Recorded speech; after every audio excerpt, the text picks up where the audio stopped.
ஓம் முருகா போற்றி போற்றி. என் அன்பு குழந்தையை, நம்பிக்கை இழக்காதே.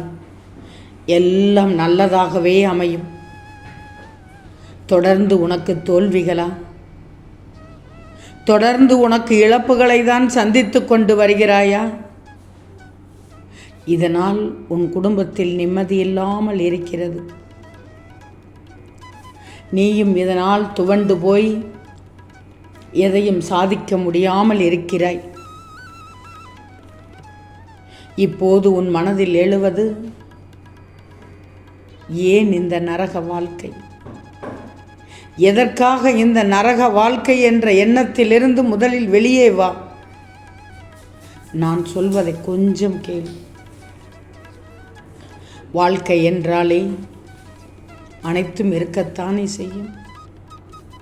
லாபமும் இருக்கும், நட்டமும் இருக்கும், கஷ்டமும் இருக்கும், இன்பமும் இருக்கும், ஏற்றமும் இருக்கும், இரக்கமும் இருக்கும். ஆனால் இதை அழகாக லாவகமாக நகர்த்தி செல்வது தானே உனக்கு சிறப்பு, உன் சிறப்பு. எல்லோர் வாழ்க்கையிலும் எல்லா சூழலும் ஒன்று போல் அமைந்து விடுமா? இல்லையே. ஒவ்வொருவர் வாழும் வாழ்க்கை ஒவ்வொரு விதமானது. அன்பு இருக்கும், ஆசை இருக்கும், வளர்ச்சி இருக்கும். ஆனால் எதுவும் அளவுக்கு மீறி போகும்போது சிக்கல்தானே. அடுத்தவங்களோட கஷ்டத்தை கேட்கும்போது அதை ஆழ் மனதிற்கு கொண்டு சென்று உன் வாழ்க்கையிலும் இப்படி நடந்து விடுமோ அப்படி நடந்து விடுமோ என்று நீயே கற்பனை செய்துவிட்டால் யார்தான் பொறுப்பு?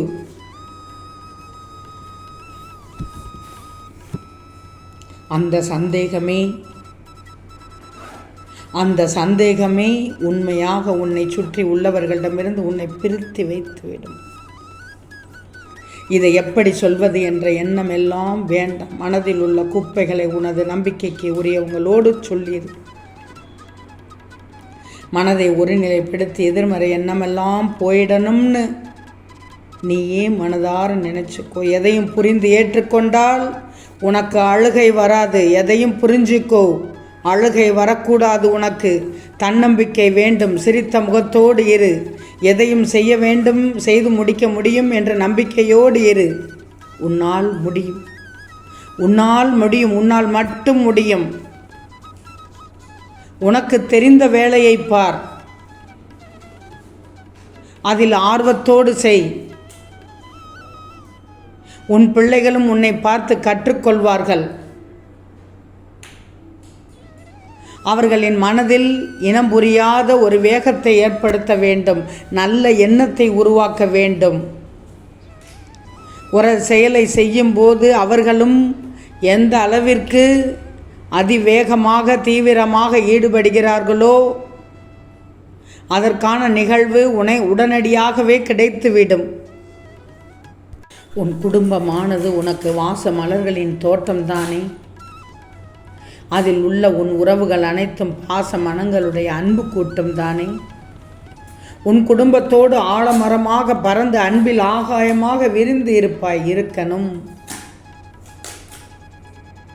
அன்புக்கு தாயும், அறிவுக்கு தகப்பனும், அறிவுரைக்கு சகோதரனும், அரவணைக்க தமக்கையும், பாசத்திற்கு பாட்டி, நேசத்திற்கு தாத்தா, நல்லது கெட்டதில் சூழ்ந்திருக்கும் சொந்தங்கள். இப்படி அன்பே உருவான குடும்பம் இருக்கும்போது குழப்பங்கள் எதற்கு? நீ குடும்பத்தை பற்றி கவலைப்படுவது என் பிள்ளைக்கு எப்படி இருக்கிறது தெரியுமா? என் பிள்ளைக்கு வேலை கிடைக்குமா? மகளுக்கு நல்ல இடத்தில் திருமணம் நடைபெறுமா என ஒவ்வொருவருவருக்கும் பல கேள்விகள் இருந்து கொண்டே தான் இருக்கிறது. அனைத்தையும் இந்த முருகன் நடத்தி வைப்பேன். நீ கவலைப்படாமல் இரு. பணப்பிரச்சனை தீருமா? நோய் தீருமா? நல்லது நடக்குமா? சுப செய்தி காதில் கேட்குமா? வரன் அமையுமா? படிப்பை நல்ல முறையில் முடித்து விடுவார்களா? குழந்தை பிறக்குமா? மனக்கஷ்டமானது தீர்ந்து விடுமா? உன்னுடைய குடும்பத்தை நினைச்சி இப்படியே அழுத்தி உன் மனமானது அழுத்தி வருத்தப்பட்டு கொண்டிருக்கிறாய். பலவிதமான கேள்விகளோடு வருத்தப்பட்டு கொண்டுள்ளாய்.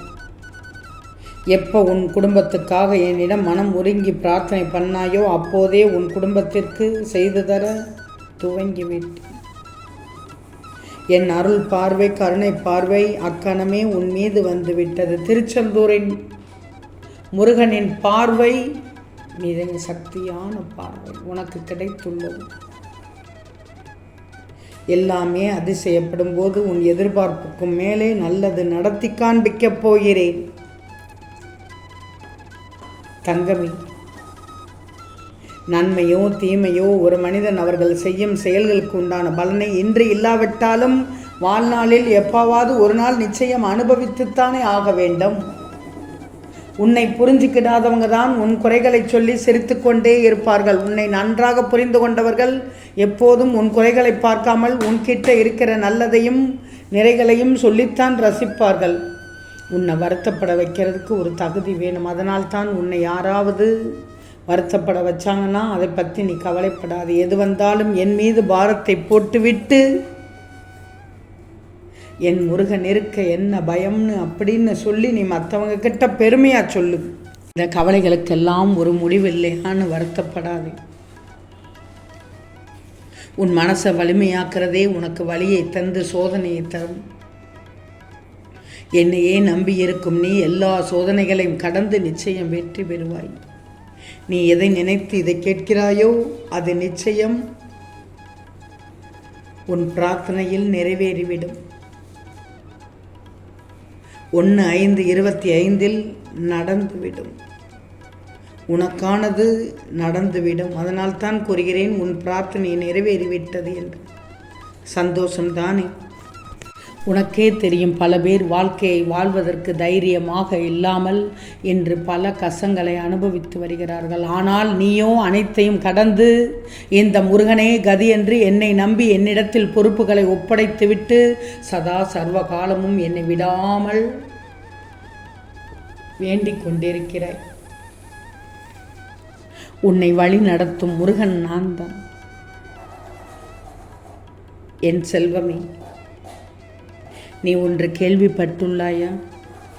ஆரம்பம் எதுவோ முடிவும் அங்கேதான் அமர்ந்திருக்கும். புரியவில்லையா? உன் போராட்டத்தின் நுனி உன் திருச்செந்தூர் முருகனின் கையில் சூழ்ந்துள்ளதால் விரைவில் இதிலிருந்து வெளியே வரப்போகிறாய்.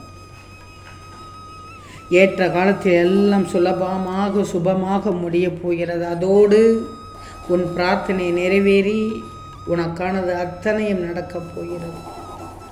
உன் மனக்கவலையை தீர்த்து உன்னை நிம்மதியாகவும் உன் சந்ததியை வளமாகவும் வைக்கப் போகிறேன் இந்த முருகன். எப்போதும் என்றும் எதற்கும் கலங்கக்கூடாது. ஓம் முருகா போற்றி போற்றி.